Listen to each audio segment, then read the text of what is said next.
दोस्तों नमस्कार। आप सब ने मेरी पहली कहानी में अपना बहुत सारा प्यार दिया है। अब आप सबके सामने प्रस्तुत है मेरी दूसरी कहानी, रिश्ता खून का। बदलते हुए इस परिवेश में मानव मूल्यों के क्षरण पर आधारित यह कहानी आप सब अवश्य सुने और अपना आशीर्वाद प्रदान करें। तो आइए शुरू करते हैं कहानी रिश्ता खून का। रोहित और मनोज के घर आमने सामने थे। दोनों में गहरी दोस्ती थी। समय बीतता गया। रोहित सेना में अधिकारी हो गया, जबकि मनोज पास के शहर के प्राइवेट कंपनी में क्लर्क था। लेकिन वह पारिवारिक मित्रता ठीक वैसे ही बरकरार थी। सेना में होने के कारण रोहित का परिवार यहीं रहता था। दोनों की देखरेख मनोज ही करता था। इस तरह से एक समय बीतता गया। रोहित के घर में एक कन्या का जन्म हुआ।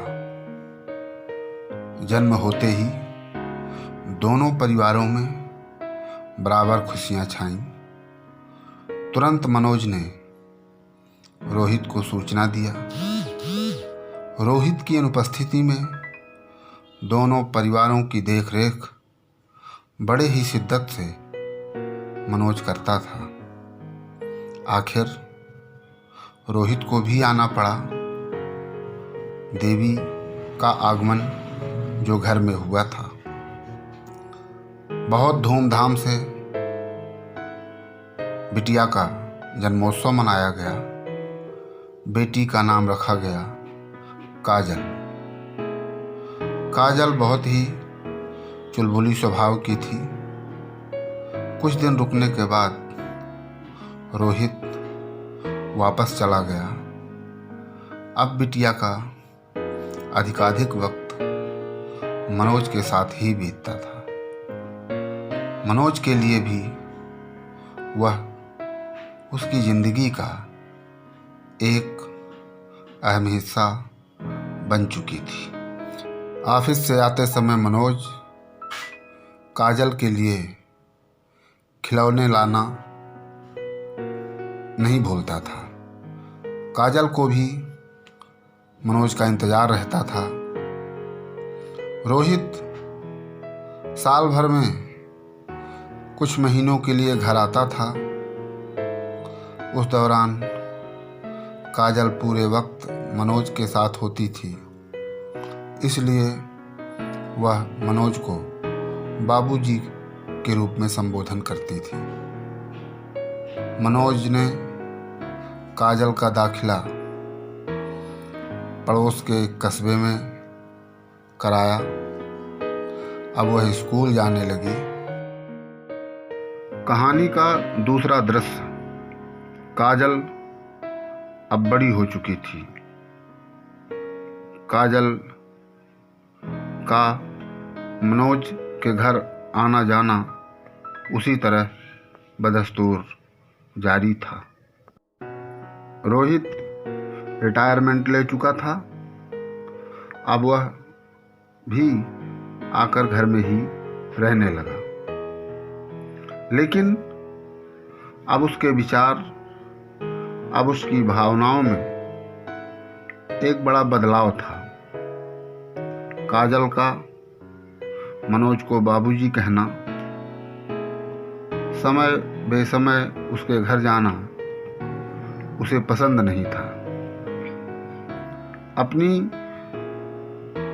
बात को उसने पत्नी से कहा और उसे काजल को समझाने के लिए कहा। पत्नी ने बहुत समझाया लेकिन काजल नहीं मानी। आखिरकार एक दिन रोहित ने काजल की क्लास ली और बताया कि हम तुम्हारे सगे माँ बाप हैं, यानी हमारे तुम्हारे बीच में खून का रिश्ता है। अब तुम्हारा इस तरह समय बेसमय मनोज के घर जाना ठीक नहीं। काजल ने सुना कि नहीं सुना, पर इतना अवश्य बोलकर चली गई कि मैं उन्हें बाबूजी कहना बंद नहीं करूंगी। एक दिन ऑफिस से लौटते समय मनोज ने देखा कि काजल किसी ऐसे लड़के के साथ मोटरसाइकिल में पीछे बैठकर जा रही है जो आवारा किस्म का है, मोहल्ले में जिसकी छवि एकदम ठीक नहीं है। मनोज ने काजल को आवाज़ लगाया। काजल ने सुना भी। रुकने के लिए उसने कहा। काजल ने मोटरसाइकिल रुकवाई। तुम कहाँ जा रही हो? कहीं नहीं बाबूजी, थोड़ा बस घूमने। नहीं, तुम इसके साथ नहीं जाओगी। क्यों नहीं जाऊंगी? मैंने कह दिया बस। पुनः काजल जब जाने लगी, मनोज ने हाथ पकड़कर खींचना चाहा। अब काजल अकड़कर खड़ी हो गई। आप किस अधिकार से मेरा हाथ पकड़ रहे हैं? आप मेरे अंकल हैं, बाबूजी नहीं। मेरे पिताजी ने मुझे सब कुछ बता दिया है। आपका हमारा कोई खून का रिश्ता नहीं है। यह कहते हुए काजल मोटरसाइकिल में बैठी और दूर चली गई। अब मनोज की स्थिति बहुत ही गंभीर थी। वह माथा पकड़कर बहुत देर तक किसी चिंता में मग्न होकर वहीं बैठा रहा। फिर धीरे से उठा और साइकिल लेकर पैदल ही घर की ओर चल दिया। दूसरे दिन मनोज ऑफिस से आकर आराम कर ही रहा था, तभी मोहल्ले के एक लड़के ने बताया कि काजल का बहुत बुरा एक्सीडेंट हो गया है। डॉक्टरों का कहना है कि अगर जल्द उसका ऑपरेशन नहीं किया गया तो उसकी जान को बचा पाना संभव नहीं है। किंतु ब्लड की व्यवस्था न होने के कारण डॉक्टर पूरी तरह से ऑपरेशन करने में असमर्थ हैं। डॉक्टरों के प्रयास से काजल की जान बच गई। आज हॉस्पिटल में एडमिट हुए 10 दिन हो चुके थे। आज छुट्टी का दिन था। काजल और काजल के पिता छुट्टी लेने के बाद डॉक्टर का धन्यवाद देने पहुँचे। डॉक्टर ने कहा, धन्यवाद मेरा नहीं, उस शख्स का कहिए जिसने समय पर ब्लड डोनेट कर दिया और ऑपरेशन करना संभव हुआ, वह जान बचाई जा सकी। रजिस्टर में नाम खोजा गया तो वह नाम मनोज का था। दोनों पिता बेटी हतप्रभ थे। आंखों ही आंखों में दोनों की बात हुई और दोनों ने पहले मनोज के घर चलने का निर्णय लिया। शीघ्र ही वे दोनों मनोज के घर पहुंच भी गए। लेकिन यह का मनोज तो दुनिया से अलविदा कह चुका था। लोगों की उमड़ी हुई भीड़ और पत्नी के रोते हुए चेहरे को देख करके काजल का भी मन भर आया।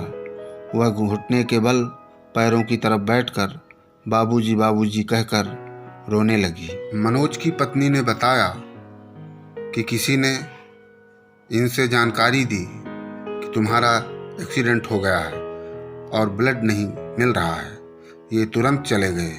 वहाँ से वापस आए तो इनकी तबीयत एकदम खराब हो गई। स्थानीय चिकित्सालय में भर्ती कराया गया, जहाँ पर उन्होंने आज सुबह दम तोड़ दिया। और हाँ, तुम्हारे लिए वो एक पत्र भी छोड़ गए हैं। पत्र पढ़ते ही काजल, बाबूजी माफ़ कर दो, बाबूजी माफ़ कर दो कहकर ज़ोर ज़ोर से रोने लगी। पत्र पर लिखा था कि काजल बेटा, अब तुम्हारी रगों में मेरा ही खून दौड़ रहा है। अब ये मत कहना कि हमारे तुम्हारे बीच में खून का रिश्ता नहीं है।